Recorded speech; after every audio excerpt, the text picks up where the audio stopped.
docteur Serge Rafal est avec nous comme tous les matins pour ses bons conseils santé. Bonjour Serge. Bonjour Ilana. Alors Serge, vous avez consacré de nombreuses chroniques à l'activité physique qui avec l'alimentation fait partie des principales mesures d'hygiène de vie et vous nous avez donné des conseils sur les meilleurs sports à pratiquer, la quantité et l'intensité optimale de la pratique.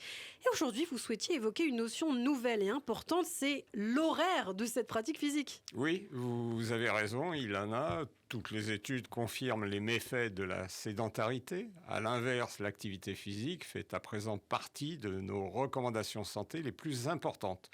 Nos conseils généraux sont bien sûr modulés selon l'état général et la condition physique de chacun. Elles ne sont pas les mêmes chez un sportif actif, un ancien ou un néo-pratiquant. Toute activité physique, quelle que soit son intensité, est bénéfique, c'est-à-dire qu'elle est associée à une réduction du risque cardiovasculaire et donc de la mortalité. Une grande étude britannique qui a porté sur 62 000 personnes suivies pendant près de 6 ans nous apprend que les meilleurs résultats étaient obtenus avec 375 minutes d'activité physique légère par semaine ou 240 minutes d'activité modérée à intense. Et qu'à l'inverse, le risque de décès était très augmenté lorsque la sédentarité, au fauteuil, au lit, devant un écran de télé ou d'ordinateur, dépassait 9h30 par jour. Et oui, 9h30. Il est dans ces cas-là primordial d'entrecouper cette longue période d'immobilité par une dizaine de minutes de mouvement chaque heure, ou mieux, de réduire le temps assis. Alors, à quelle fréquence doit-on pratiquer, Serge ? Alors, tout dépend de ses objectifs, mais il est bon d'effectuer 4 fois par semaine une activité physique de 40 minutes, les 20 premières permettant d'utiliser le sucre de réserve ou glycogène, les 20 suivantes commençant à dégrader les graisses.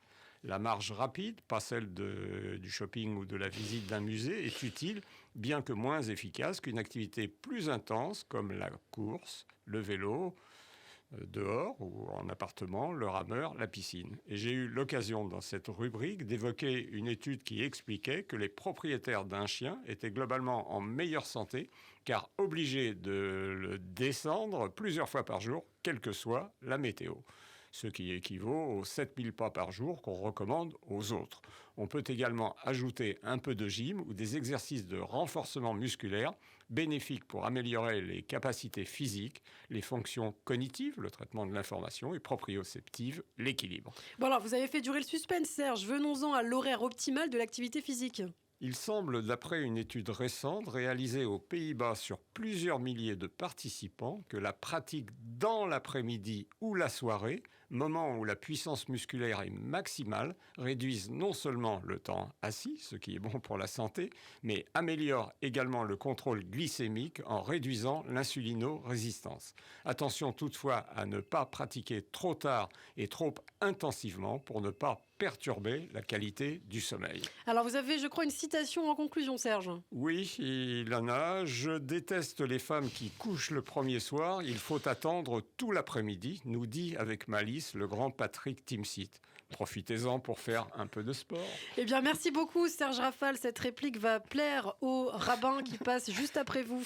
Merci beaucoup, Serge. À demain.